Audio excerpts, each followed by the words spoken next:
ஏற்கனவே சவப்பெட்டிக்குள் போன தமிழரசு கட்சியை இன்றைய தினம் அந்த கட்சியின் அரசியல் குழு எடுத்த தீர்மானம் கிடங்குக்குள் சவப்பெட்டிக்குள் வைத்து மண்ணை போட்டு மூடியது போல மாறிவிட்டது.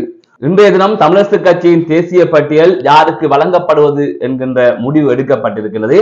அந்த வகையில் முன்னாள் வடமாகாண சபை அமைச்சராக இருந்த சத்தியலிங்கத்திற்கு அந்த தேசிய பட்டியலை வழங்குவதற்கு தீர்மானம் எடுக்கப்பட்டிருக்கின்றது. இந்த தீர்மானம் என்பது ஒட்டுமொத்த தமிழ் மக்களுக்கும் எதிரான ஒரு தீர்மானமாகவே பார்க்கப்படுகின்றது. இது தொடர்பாகத்தான் இந்த தொகுப்பில் விரிவாக பார்க்க இருக்கின்றோம். தமிழரசு கட்சி கடந்த நாடாளுமன்ற தேர்தலில் 7 ஆசனங்களை வென்றிருந்தது. அதன் தொடர்ச்சியாக தமிழரசு கட்சிக்கு ஒரு தேசிய பட்டியல் கிடைத்தது. அந்த தேசிய பட்டியலை யாருக்கு வழங்க வேண்டும் என்பது தொடர்பாக பல்வேறுபட்ட கருத்துக்கள் நிலை வந்தது. அதிலே முக்கியமாக வவுனியா மாவட்டத்திற்கு வழங்க வேண்டும் என்பது ஒரு சரியான தெரிவு. காரணம், ஜனநாயக தமிழ் தேசிய கூட்டமைப்பு சார்பாக மன்னாரை சேர்ந்த செல்வம் அடைக்கலநாதன் வெற்றி பெற்றிருக்கின்றார். தமிழரசு கட்சியின் சார்பாக ரவிகரன் அவர்கள் முல்லைத்தீவை சேர்ந்தவர் வெற்றி பெற்றிருக்கின்றார். வவுனியாவில் ஜனநாயக தமிழ் தேசிய கூட்டமைப்பு சார்பாகவோ தமிழரசு கட்சி சார்பாகவோ அல்லது அகில இலங்கை தமிழ் காங்கிரஸ் சார்பாகவோ தேசியத்தை முன்னெடுக்கின்ற எந்த கட்சி சார்பாகவும் அங்கு எந்தவித ஆசனங்களும் கிடைக்கப்பெறவில்லை.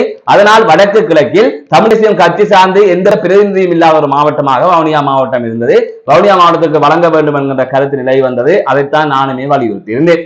ஆனால் அப்போது தெளிவாக நானும் நேற்று வெளியிட்ட காணொலியில் கூறியிருந்தேன், தேர்தலில் போட்டியிட்டு தோல்வி அடைந்தவர்களுக்கு வழங்கக்கூடாது என்று.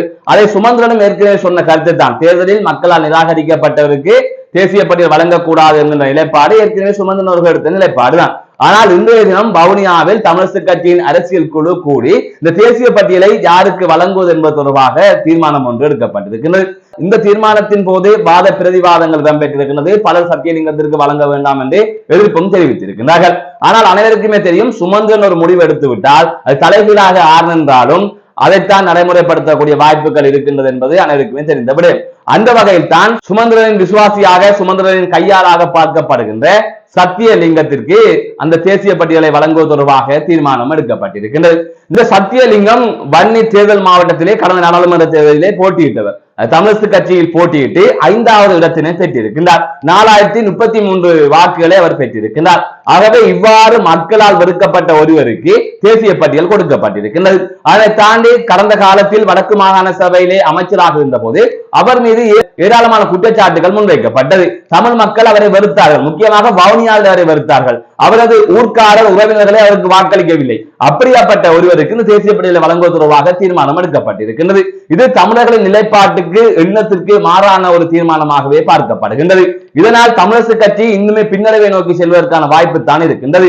தமிழரசு கட்சி தொடர்ந்தும் தமிழ் மக்களின் எண்ணங்களுக்கு மாறாக செயற்பட்டு வருகின்றது என்பதற்கு இதுவும் ஒரு உதாரணமாக இருக்கின்றது. உண்மையிலே மட்டக்களப்பு மாவட்டத்தில் தமிழரசு கட்சிக்கு அதிக ஆசனம் கிடைத்தது. தமிழ் தேசியத்தை மட்டக்களப்பு நிலைநாட்டியது என்று புகழ்ந்து வந்தோம். ஆனால் இப்போது இந்த தேசிய பட்டியல் வழங்கப்பட்டதற்கு பிறகு யாருமே தமிழரசு கட்சிக்கு போடாமல் இருந்திருந்தால் நல்லம் என்கின்ற அடிப்படையில் யோசிக்கின்ற வகையிலே இந்த செயற்பாடு அமைந்திருக்கிறது. எனவே சத்தியலிங்கம் என்பவர் இதற்கு பொருத்தமில்லாத ஒரு நபராக இருக்கின்றார். எனவே இது தொடர்பாக ஒரு தீர்மானத்தை எடுத்து விட்டார்கள்.